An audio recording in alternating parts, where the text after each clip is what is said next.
बोलून कारण याच्या सर्व मदत तुम्ही केली दरवेळी यांना. काही गोंधळ तुम्हाला सांगतो तिथे पोचायला लागेल अर्जंट. अस्सलाम वालेकुम ने सभी दिगर शख्सियात उलमा इकराम स्टेज के ऊपर और यहाँ पे मौजूद मेरे भाइयों, अस्सलाम वालेकुम. सकलेन ने जो बातचीत की बेशक मुझे तो लगता है कि यार देरी से तुम्हारी मुलाकात की. इसके पहले होती तो बेशक मेरा स्टार कैंपेनर यही रहता था. मैं पहचाना नहीं आपको कि जो उस दौर पे सर पे टोपी और दरगाह रूट से मैं मैयत में से आ रहा था आलिफ बद्दा साहब के वालदा की, और चलते चलते मैकेनिक मोटरसाइकिल बना रहा था तो थोड़ी सी बच्चे से गुफ्तगू हुई और बहुत अच्छा मुकर्रिर है. ये आजादी हमको नौजवानों को देनी है कि नई रोशनी, नया हुनर हमारे सामने है. कौम को भी पता चले किसमें क्या खूबी है जो हम उसको उस तरीके से लेके जाए. बेशक उसको जरूर आगे लेके जाने का, स्टेज पे माइक देने का काम हम जरूर करेंगे. मुमताज शाह साहब कॉम्पिटिटर आ गया, आपको अच्छा बात करने आ गया. मुझे करार साहब से मुलाकात की, राजन दादा को मैं फोन किया था, राजू भाई से बात हुई थी. सबसे पहले राजू भाई से मुलाकात हुई थी तो कचरे के ऊपर रस्ते के काम बंद था और राजू पीछे पड़ा था कि कचरा उठे करे. आज भी हर हल्के के अंदर काम हो रहे हैं. मैं आपको इतना ही कहूंगा कि वो तो कंक्रीट रोड हो रहा है, बीच का भी रास्ता अच्छा बनेगा. ये नजीब का वादा है. राजन दादा आपका शुक्रगुजार है कि आप हमेशा जात पात के आगे कभी माने नहीं है और मदद करते हैं. बहुत खुशी भी आज की जो कब्रिस्तान के दीवार का मामला, जब आज करार मैंने सब चीज बताई प्रेस कटिंग के साथ, उस दौरान पे आप ही खड़े थे उनके साथ. अफसोस की बात है, हम तो मोमिन हैं, एक दूसरे की मदद कोई करता है ना उसको खुश होने, कोई तो है मदद करने वाला. अब आवाज साहब से तो उम्मीद नहीं कर सकते. अभी आप बता था लाइव कोई है. अभी आवाज साहब रफीक कामदार के स्टूडियो पे वो मनियार चाचा को लेकर आए. इतनी दिल पे बात लगी कि वो वीडियो चल नहीं रहा है उनका कि मैंने मुसलमानों की चाचा की मदद किया. अभी खड़े वो चाचा की उम्र कितनी, मुझे उन्होंने कहा था कि नजीब आपकी मदद के लिए हम चाचा को स्टेज पे लाएंगे. मतलब लाना मत, मतलब मेरा फर्ज था, मैंने किया. फोन पे आपको फोन किया, आप वहां बैठे थे, जो मुझे करना था किया. आज भी मोबाइल में रिकॉर्ड है तारीख और टाइम के साथ. और जितेंद्र आवार का वक्त देखना, पुलिस स्टेशन कभी पहुंचा और स्पेशल आईजी रेलवे शिशवे साहब का रिकॉर्ड चेक करना, वो फोन पे मैसेज का रिकॉर्ड आज भी है. तो इतने मन को बात लग गई है कि ये उम्र में भी वो चाचा को लेकर आए रफीक कामदार साहब के स्टूडियो में. और अभी रफीक कामदार साहब का 1 घंटे बाद इंटरव्यू चलेगा. मैं तो पान खाता नहीं, सुपारी तो मैनू तमा चबा के खाता है. मैं पान नहीं खाता, पान तुम खाते ना, मैं सुपारी डाल के, मैं तो खाता नहीं हूं. अब इंटरव्यू चलेगा. अल्लाह मालिक है, आपको किसी कौम के लोगों ने जब मेरे भाई के सामने, अभी वापस से काम पकड़ूंगा, लड़की भी 2009 में वो जब बोलूंगा वहां तो याद निकलेगी, काम पकड़ूंगा. 2009 में कलवा ने नाकारा था तो यही मुमरा कौसा की आवाम ने आपको मोहब्बत से चिताया था. कहा था मैं माफी चाहता हूँ, पहचाना नहीं. सुहाना में आपने मीटिंग की थी, फिर आगे की, और उसमें भी गए थे, जैनबिया में भी गए थे, बेमान मेरे ख्याल से मेरे को मदद करने के लिए जो हिदायत सैयद साहब आए थे, रागोड़ी के हिदायत भाई, हाँ हिदायतुल्लाह भाई और उस सब आए थे, आपकी मुलाकात करा के मदद की थी। जो भी वो मुसलमानों ने आपको इतना वोट दिया और एक बार में 3 बार दिया। आप चोरी करते गए, पैसा बनाते गए, लूटते गए, मगर मुसलमानों ने आपसे मोहब्बत की। तो एक बुजुर्ग मोमिन को समझो आपने मदद की, झुकी नहीं है बट मदद की, ऐसा समझो मदद की। तो इतना ढोंगा पीटने का कि उठ सूट चाचा कौम का रहनुमा, कौम का रहनुमा, कौम का रहनुमा। अरे ये कौम ने आपको इतने भर भर के मोहब्बत और वोट की, उसका क्या? जितेंद्र आवाज साहब जी, और मैं पत्रकारों को भी कहूंगा कि आप उनको सवाल क्यों नहीं पूछते? इतनी बार वोट दिए, एक मोमिन को किए। अरे हमारे पास तो फेरिस्त नहीं की हो कि बनो कैसा निकाले। कब्रिस्तान के नजदीक खड़ा हूं, मुझे वहां जाके नेकी कमाने का, मेरी नेकी गिनती में होगी, तुम्हारी ये वीडियो और क्रेडिट नहीं काम आने वाली मुझे। अच्छे होना होने दो, नीयत साफ और चीज अपने हाथ में। शर्म आती है कि एक चाचा को आप खानदेश से उठा के लेकर आए, तो बच्चे की जिद रहती है, जिद्दी बच्चा रहता, नहीं मुझे तो चाहिए, नहीं मुझे तो चाहिए, पैसा वो खिलौना है मुझे चाहिए, मैं वो रास्ते पे धूल मट्टी में बैठ जाकर नहीं मैं चाहिए। खेल कर रहे जितेंद्र रावत साहब, तो भी मुसलमान को आप गुमराह नहीं कर सकते। वो चाचा का हिसाब फिटनेस हो चुका है। आप हमारे वोट के कर्जदार थे, छोटा सा दिए तो कुछ नहीं हुआ। यह है माशरा है, आप लोगों की दुआ है और आप लोगों का यकीन है कि आज जब हम 2 साफ नीयत वाले आपको मदद करने वाले, आजादारी के मामले में कहा, आजादारी के नाम ऊपर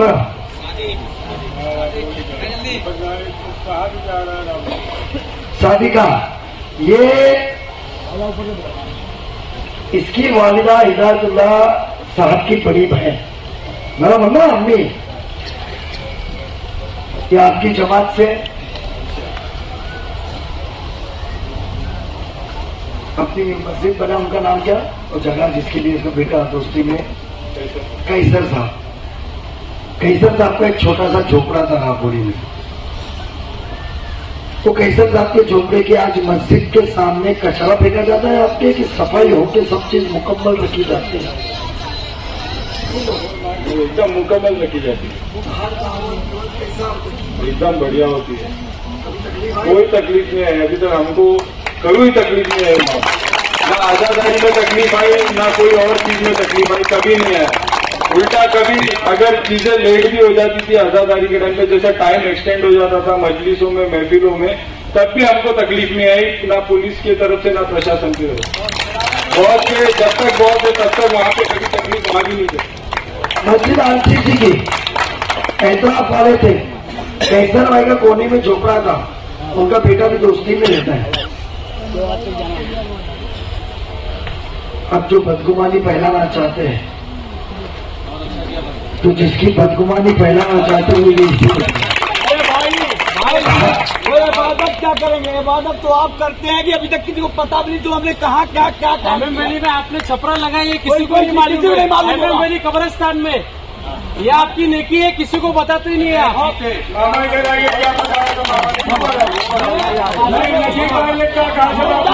भाई स्कूल से लेकर हॉस्पिटल से लेकर भाई, जब आपने कहा आपने मामा ऊपर। अस्सलाम वालेकुम, मैं आज बोलना चाहता हूँ कि मेरा बड़ा भाई नजीब भाई ने कहा कि वो मेरी इबादत है और मामा मेरी इबादत किसी को मैं बताना हाथ जोड़ता हूँ, मैं इबादत बताना नहीं चाहता हूँ, क्योंकि कितने बच्चों को स्कूल में लेके और कितने हॉस्पिटल में लेके मैंने जो कुछ आज तक काम बोला नजीब भाई ने फौरन किया। ये आज तक जितना आवाज 13 साल मैंने कभी किया। पहले वैली सिया कब्रिस्तान जो है माशाल्लाह से भाई ने मना किया था मेरी नेकी किसको बताना नहीं, लेकिन हमसे बर्दाश्त नहीं हुआ। वहाँ जो लेडीज का इंतजाम जो छपरा लगा है भाई ने करा के दिया है।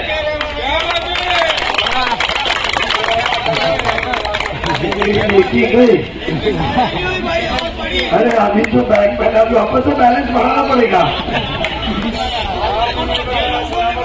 ये इलेक्शन का मौजूद में नहीं बताने की चीज होती है। बात ऐसी है कि अब आजादारी की बात करते हो, बेशक उसमें कमी नहीं है, कोई रुकावट नहीं। नारे तकबीर। मामला ऐसा है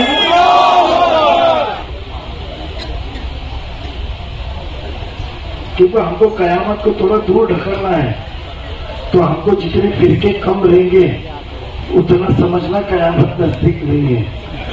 जितने फिरके बढ़ेंगे और जितनी आपसी तड़ाफात बढ़ेगी, समझ जाओ कयामत नजदीक आएगी। तो जब तक अल्लाह ने मुझे हयाती दी है, मैं वो कोशिश करते रहूंगा कि हम मिलजुल के रहें। क्या बात है। ऐसा कहना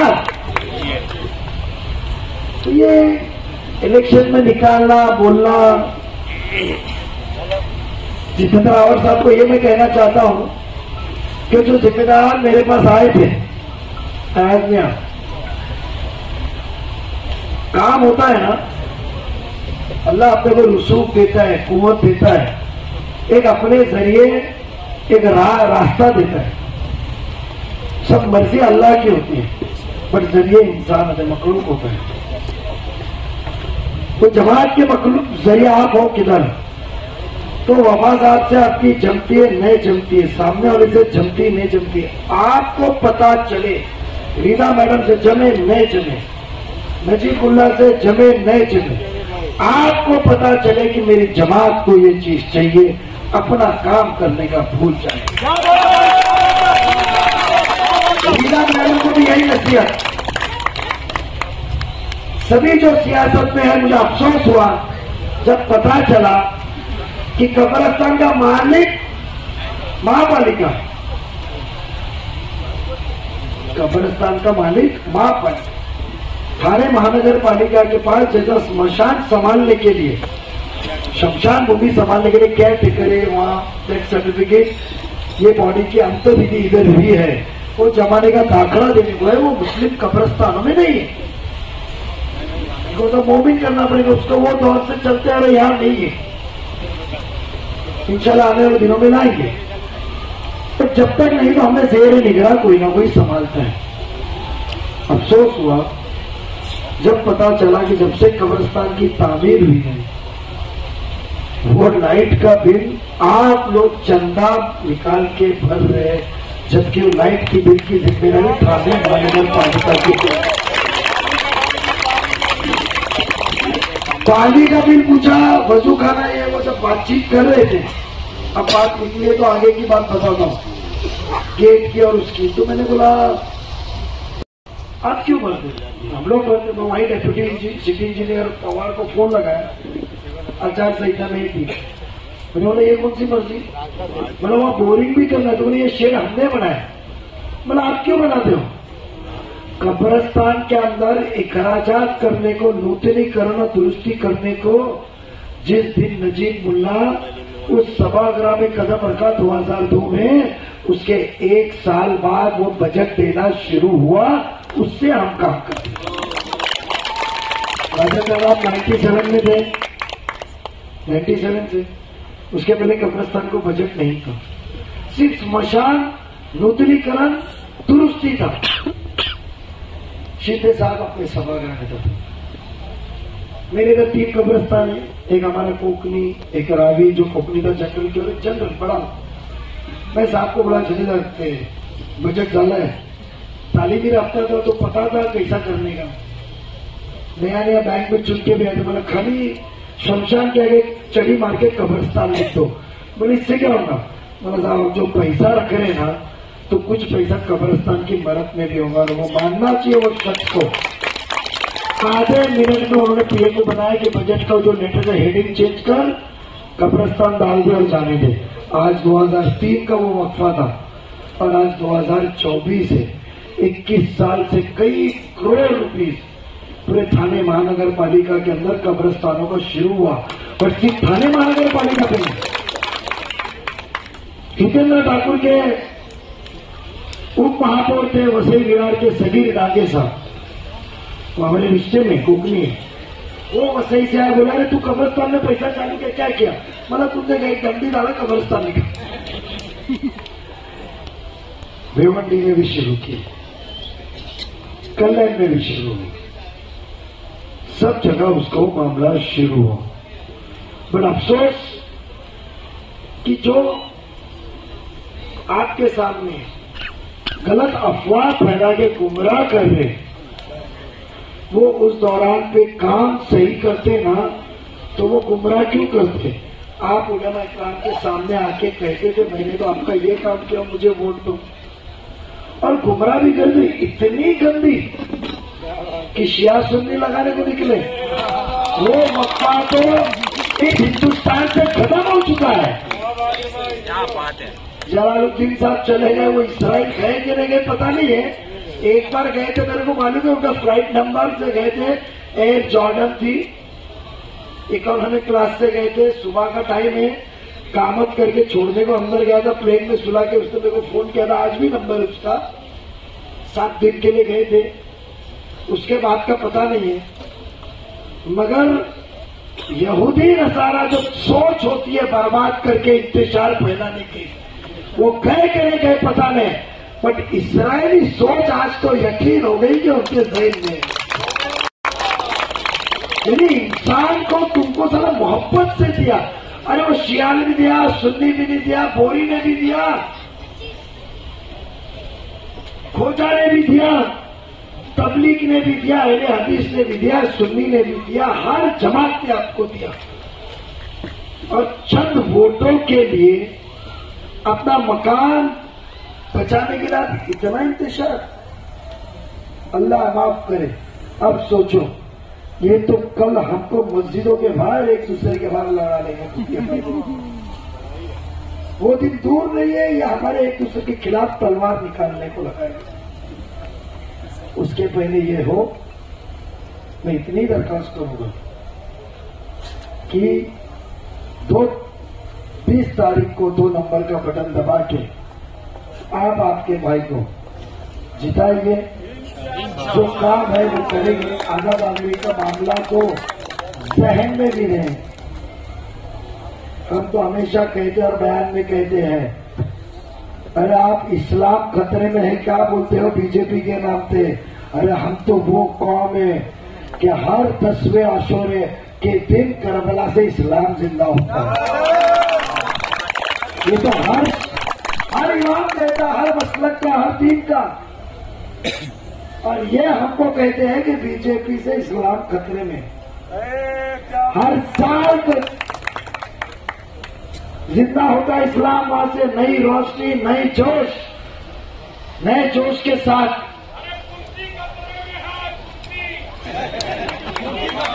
मोहम्मद रोमिंग गार्डन में इतना दूर क्यों गया? तो ये चीजों के ऊपर ये इलेक्शनी वक्त तौर पे या मीडिया चैनल लाइव है।